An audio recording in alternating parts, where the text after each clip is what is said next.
State का average 7.8 है। Questions वैसे तो हमने बहुत सारे क्वेश्चंस दिए, लेकिन जो मेरे क्वेश्चंस एक्सेप्ट हुए वो 63 था, 63।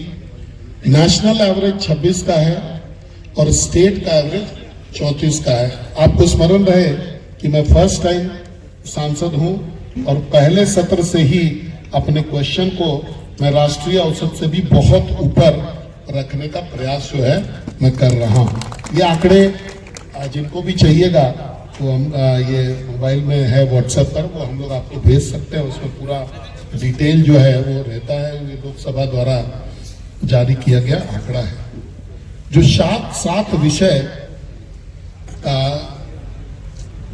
हमको 3 कमिटी में नॉमिनेट किया गया। पहला जो पार्लियामेंट का एस्टिमेट कमिटी है उसका मैं मेंबर हूं, दूसरा उसका मैं सदस्य हूं और तीसरा कोल एंड माइंस की जो कमिटी है उसका भी मैं सदस्य हूं। तो इन 3 समितियों में मुझे जो है नामित किया गया है।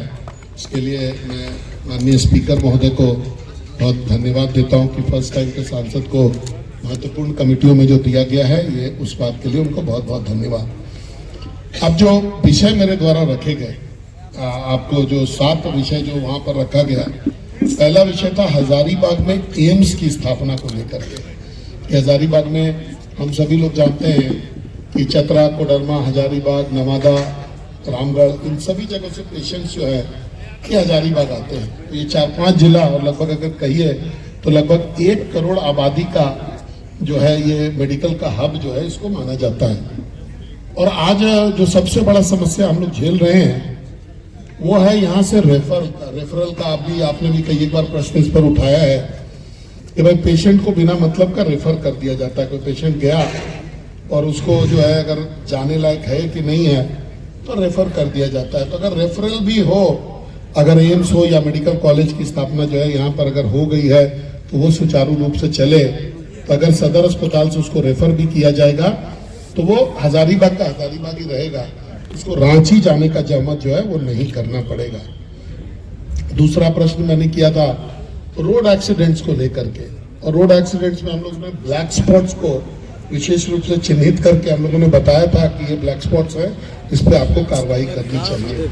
मेरा तीसरा प्रश्न था कि आपको एक स्मरण होगा कि वेस्ट बंगाल की सरकार ने आलू का जो ट्रांसपोर्टेशन है उसको रोक दिया था। एक समय में बंगाल के बॉर्डर पर हजारों ट्रक आलू जो है उधर से झारखंड, बिहार और यूपी जाने के लिए तैयार थे, लेकिन बंगाल की गवर्नमेंट ने उसको रोका था।